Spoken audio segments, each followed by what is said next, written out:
Hello and welcome to today's video. I'm going to teach you how to make a flare, and in that, how to make a style. So if you're using Photoshop, and even some Photoshop elements I think this can work in, then this will be a great lesson, and I think you'll really love it. This is one of my favorite parts of Photoshop and what you can do with Photoshop. If you're not using an Adobe product, this I'm not sure how it works in other programs. I don't know that they have quite the same capability. So to start off with this, I just made a simple pink circle, and this circle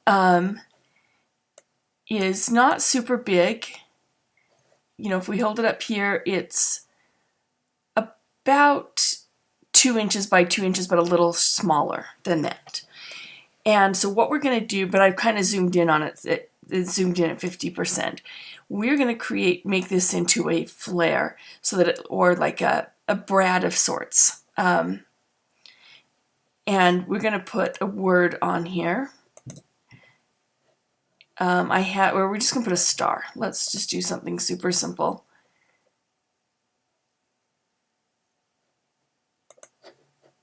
And, okay. So there's our star. Okay.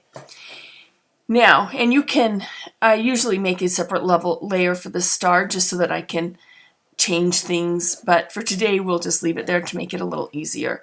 So the first thing we want to do is we want to duplicate this layer.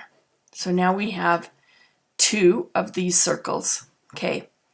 Now we're going to begin to turn this top one into our flare style. So we double click,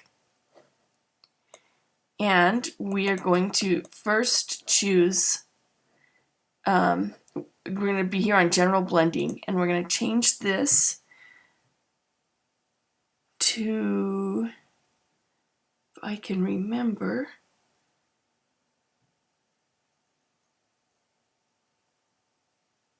lighten. Okay, and we're going to leave the opacity at 100%. But on our fill opacity down here, we're going to change that to 0. Okay, and then for our knockout, we're going to leave that at none, and we're going to make sure that this top one, that these top 3 are checked, and everything else will stay the same. Then we're going to click bevel for an emboss. I'm going to double click on it so that we get to that menu, and this is now our bevel and emboss menu. And for this one, we are going to choose inner bevel, which is already the default. We're going to leave it at smooth. Our depth, we're going to change to 32%. Our size, we're going to change to 46%, so you can start to see it take form. And we're going to put soften at 8 pixels. I think that's 46 pixels and 8 pixels. Okay, and then we're going to change this to 119 and this one to 79 degrees, and leave this at screen, and this one we're going to change to color burn. There it is, it's right into the multiply. Okay, there we go. Now we're going to also click contour and double click here to get this menu. And we're going to choose this one that gives, this one right here that gives just a little bit of a slant.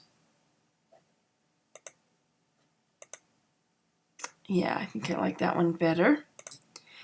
And the range for that is we're going to leave it 50%. And then the next one we're going to do is the inner shadow.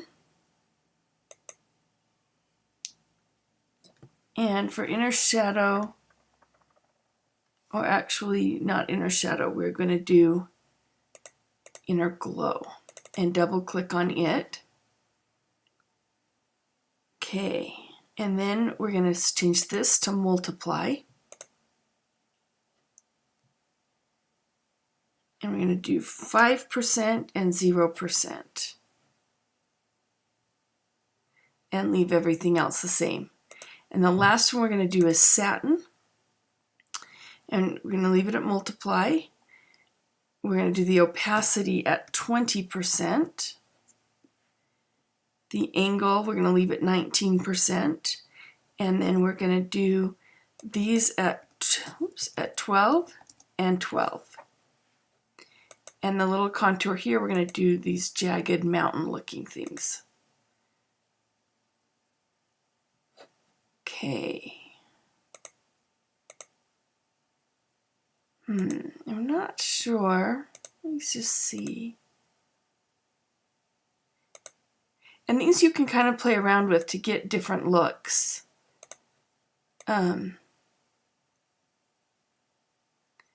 There, I kind of like that one. So we're actually going to change the range on the contour to 68%. But again, you can play with these. These are just kind of starter numbers. And then when you get it how you like, you can click OK, or you can click New Style, and you can name it your own thing. So I could do TDC for the DigiChick, and I could do Flair Style 1. And keep both of these checked and click OK.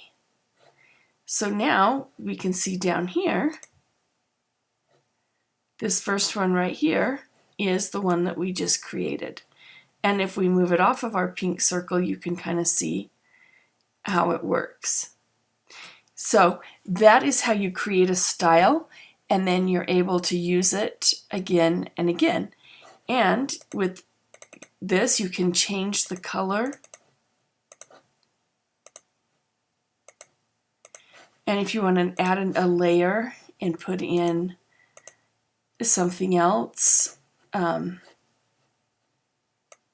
you know, whatever brush or, you know, basic, just pretty much whatever, that's how you would do that. Okay, and that completes it for today.